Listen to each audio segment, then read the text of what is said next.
I want to do a quick video with you right quick, real fast video. Don't take a long time to do this video. If you have a 2008 Pontiac G6 and you want to remove your thermostat, I'm gonna show you exactly how to do it quick. The tools you're gonna need is a hex. This is a T30 to get these bolts off right here. That goes to your mass airflow right here. Now, the tools that you're gonna need is pliers, a hex T30, a 10, a magnet in case you lose your, in case you drop your tool or drop a screw, you can access it with that quick. And you're gonna need this type of tool right here. You get these at Harbor Freight because it gets clearance that you need to get that nut off. Now, I already put my this stuff back on here. This right here, you have to remove this. And how you remove this is this screw right here. This screw. You remove this screw right here and you take this sensor out. You take the sensor out and then you move 3 screws that holds this down. You take all of this off. You move this, you take this and put this to the side. You take this and turn this up and put this over here. If you put it over there. Now, you will see down here is where your thermostat is gonna be at the bottom of the radiator. You know what I'm saying? But it's a radiator hose where it's gonna be at the bottom, the lower radiator hose. But when you move this, it's gonna be a hose that sits right here. You have to move that hose out the way because it's gonna be in the way. Now, I had to remove my front headlight. So I went ahead and removed both of them, so I'm gonna restore them and make them look like new. So since you gotta do this type of job to get to that thermostat, then why not take both the headlights out if they need to be repaired? You know what I'm saying? And just do both of them at the same time. Because it's really not no big thing taking the headlights out for real. But to remove the headlight, what I did, I removed these rivets that go here. This is the light where it connects. And I went up under here, up under this, right here. And it's rivets and it's a screw that sits up under there that you gotta take off and you can just pull the light out, because if you don't pull if you don't remove that fender right there, it's gonna be kind of hard to get that light out. You know what I'm saying? Sometimes you can break the tab that's on there. And that's what's the cause when somebody took that one out right there, they broke the tab. This tab right here, they broke that. I like to do stuff right and I don't like to break stuff because it's there for a reason. But it still holds on, but I like every moving part to be where it belongs, and I like every moving part to be on the car. So you remove the headlight. Now the headlight is gonna give you access to the 2 bolts that sit down in this housing. I wish I had my flashlight. Oh, let me see something.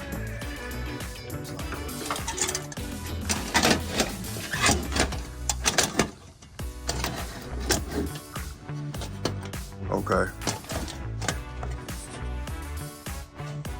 It's a screw. I'm gonna point to it with my magnet.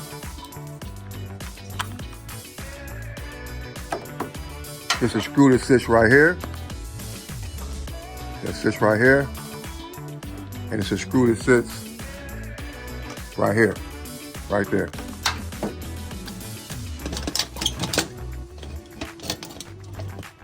You can see it better. Hold on.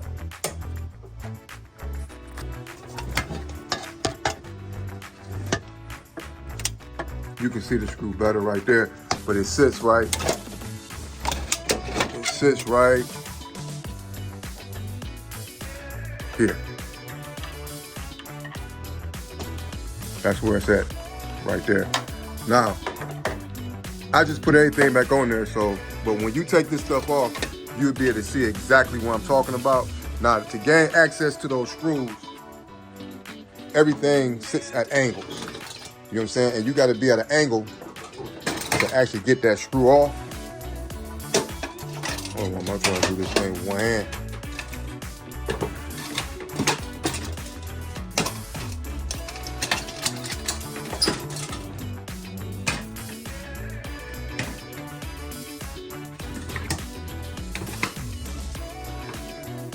Now,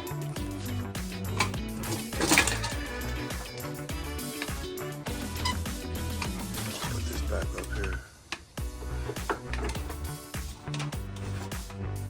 Now, when you getting this screw out, oh yeah, before I get to the screw, sometimes people can strip these. They can strip these out right here. And in my case, somebody has stripped these out.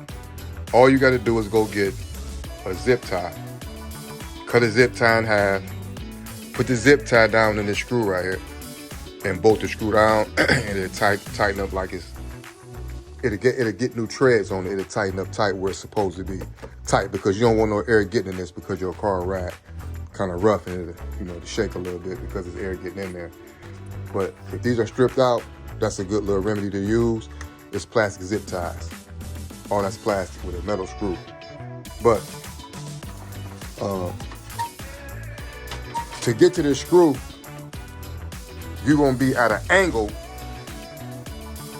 You gotta be at an angle. You gotta go in at this. I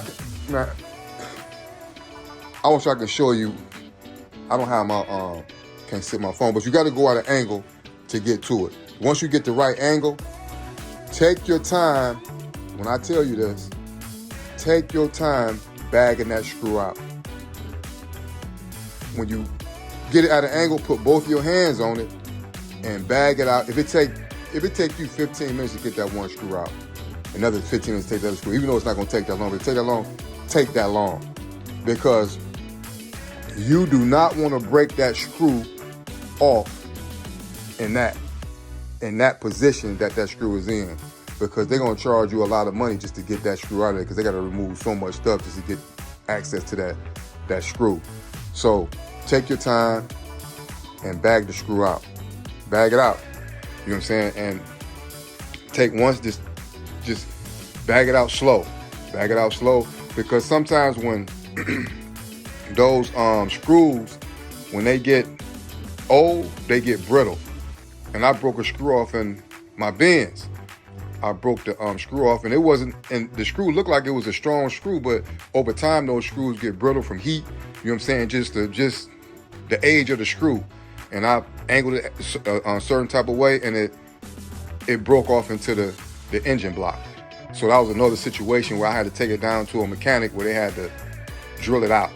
You know what I'm saying? So I learned from that. So I take my time and I make sure I'm at the right angle and I'm not tilted, nothing. I'm at the correct angle to get that screw out of there. You do not want to break this screw off in this car where this thermostat sit. Absolutely not. And it's just easy, you know what I'm saying? Once you start bagging out, you're going to feel it. Then once it get loosened up, you can unloosen it with your hand.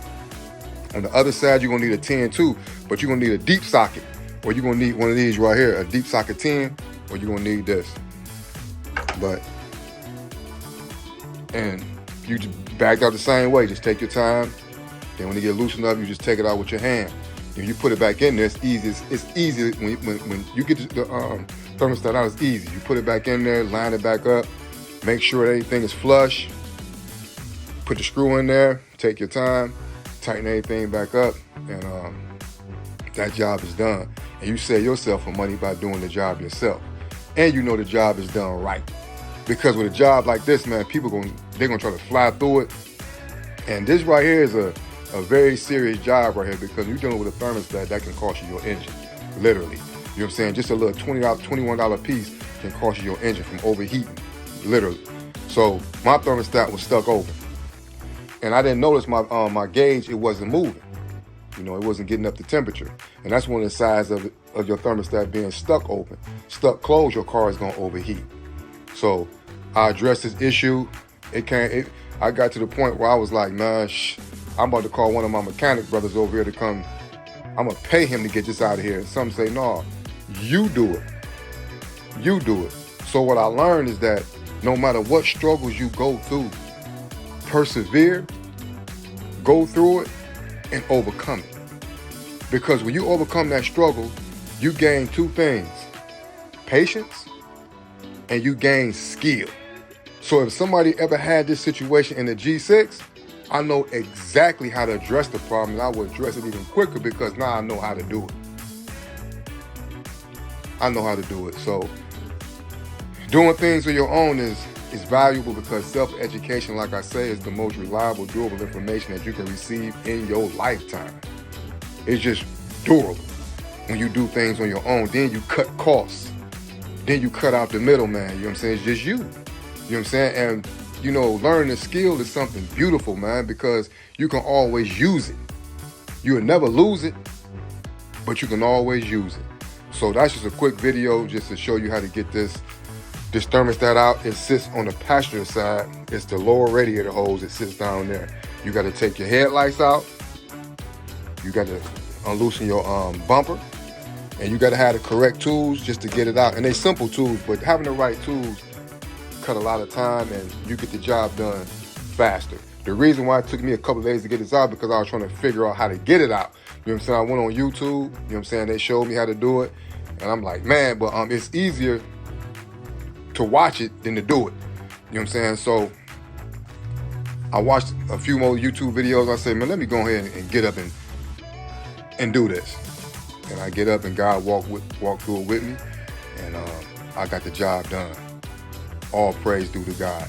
So that check engine light off this car is going to be gone because that check engine light came up. It was only one check engine light on this car. You know what I'm saying? It just popped up out of nowhere and it was my thermostat, I believe. And when you have an issue with a car, you get on top of it immediately. You don't waste time because your car will tell you exactly what's wrong with it. You know, and you correct that issue, that problem at that time. Don't let problems build up because then they become expensive problems, you know. But that's all I got to say on this video. I hope this video really shed light on getting this thermostat out. Like I'm going to go over it one more time. You got to move this. You got to move this. You got to move that top hose, which is easy to move. It got clamps on it. And you got to move your headlight. You have to move your headlight. And that's it. And that'll give you access to gain that, to get to that screw better. Because getting down right here, getting this out the way and trying to get to it right here, is not going to happen. I don't know if somebody can do it that way. I know that I couldn't do it that way. I had to pull this light out to get a better angle at that screw. So I hope this video help you if you run into that problem. May God continue to bless you all. Peace.